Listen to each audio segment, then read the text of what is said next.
আমাদের যে আয়ু, সেই আয়ুর সময়গুলি যে শেষ হয়ে চলে যাচ্ছে, আর জীবনে কোনোদিন ফিরে আসবে না, কোনোদিন ফিরে আসবে না।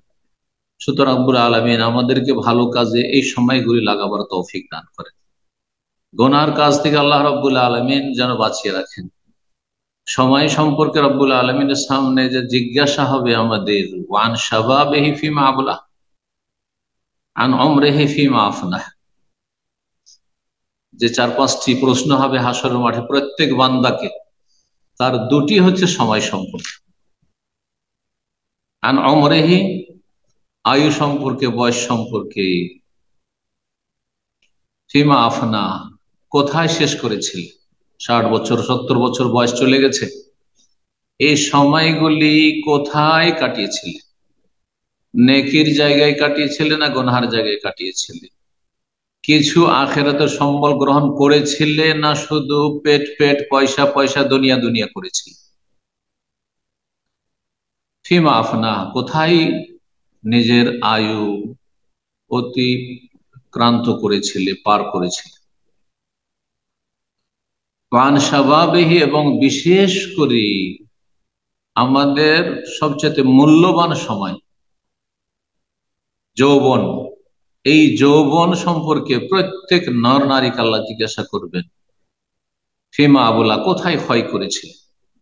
এই যৌবনকে আল্লাহ সন্তুষ্টির কাজে লাগিয়েছিলেন, আর সেই হাদিসের ফজিলত হাসিল করার যোগ্যতা লাভ করেছিলে।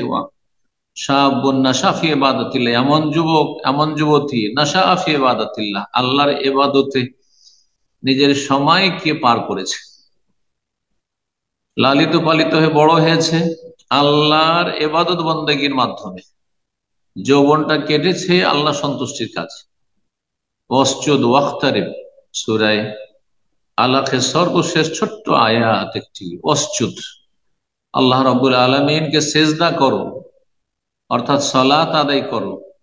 ফরজ আগে আদায় করো, তারপরে সুন্নত নফল যে যত বেশি আদায় করতে পারবে, এই সুন্নত নফলের সেজদার মাধ্যমে ফরজের পরে কি করো? ওয়াখতারিব, আল্লাহর নৈকট্য অর্জন করো।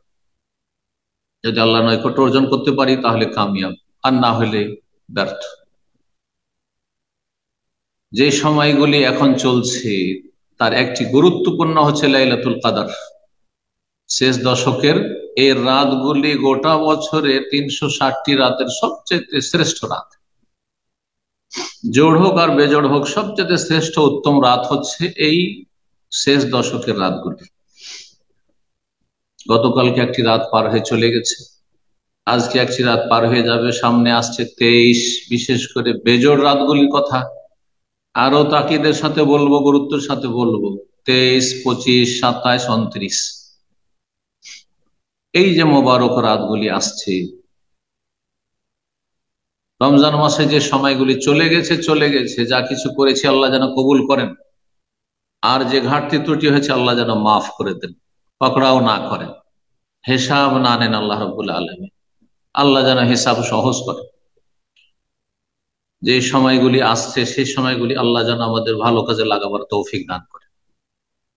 নবী সাল্লাল্লাহু আলাইহি ওয়াসাল্লাম সম্পর্কে মা আয়েশা রাদিয়াল্লাহু তাআলা আনহা বর্ণনা করেছেন, কানা রাসূলুল্লাহ ইয়াজতাহিদু ফিল আশরিল আওয়াখির মা লা ইয়াজতাহিদু ফি গায়রিহি। রাসূলুল্লাহ সাল্লাল্লাহু আলাইহি ওয়াসাল্লাম শেষ দশকে এত বেশি ইজতিহাদ করতেন ইবাদত বন্দেগীতে, মানে সর্বাত্মক মেহনত পরিশ্রম করতেন, যতটা মানুষের পক্ষে সম্ভব, এর বেশি সম্ভব নয়।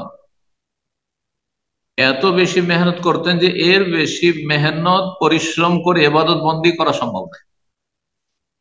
এটি হচ্ছে রাসূলুল্লাহ সাল্লাল্লাহু আলাইহি ওয়াসাল্লামের উসওয়া হাসান আদর্শ, সাহাবায়ে কেরামদের আদর্শ, সালাফদের অনেক সাহাবায়ে কেরামের পরে তাবেঈন, তাবা তাবেঈনের অনেকের জীবনীকে বর্ণনা করা হয়েছে যে তারা এত কঠোর পরিশ্রম করে এই রাতগুলি পার করতেন যে তাদেরকে যদি বলা হতো যে এর চাইতে বেশি মেহনত করো, এর বেশি করা তাদের পক্ষে আর সম্ভব ছিল না, মানে এর বেশি আর হয় না, এর বেশি আর মেহনত করে ইবাদতবন্দি করা হয় না।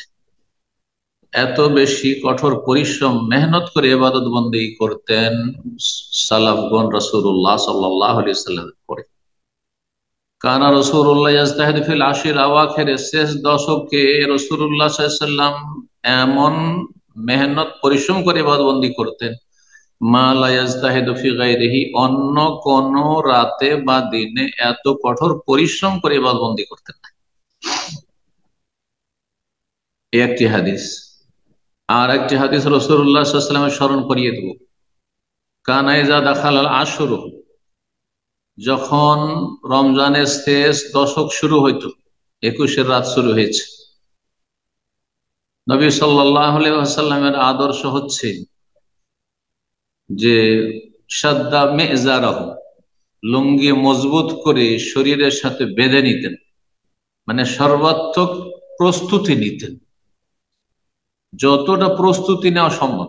মানুষ যখন প্রস্তুত হয় শারীরিক মানসিক ভাবে, তখন কাপড় চোপড় সেটে নেই। সাদ্দা মেজারাহু, নিজের লুঙ্গি শরীরে শক্ত করে বেঁধে নিতেন। ওয়া আহিয়া লাইলাহু, এবং সারা রাত জেগে ইবাদত বন্দি করতেন। এমন ইবাদত করতেন যে ইবাদত শুধুমাত্র নির্জনতার মাধ্যমে আদায় করতেন, দুনিয়ার কারো সাথে সম্পর্ক থাকতো না। এজন্য ইতিকাফ করতেন শেষ দশকে। আহিয়া লাইলাহু ও আইকাযা আহলাহু, এবং নিজের পরিবার পরিজনকেও জাগাতেন। নিজেও জেগে ইবাদতবন্দি করতেন এবং নিজের পরিবার পরিজন বিবিগণকে জাগাতেন, মেয়েদেরকে জাগাতেন, আপনজন যারা রয়েছে কাছের মানুষ নিকট আত্মীয় তাদেরকেও রাত্রে গিয়ে স্মরণ করাতেন।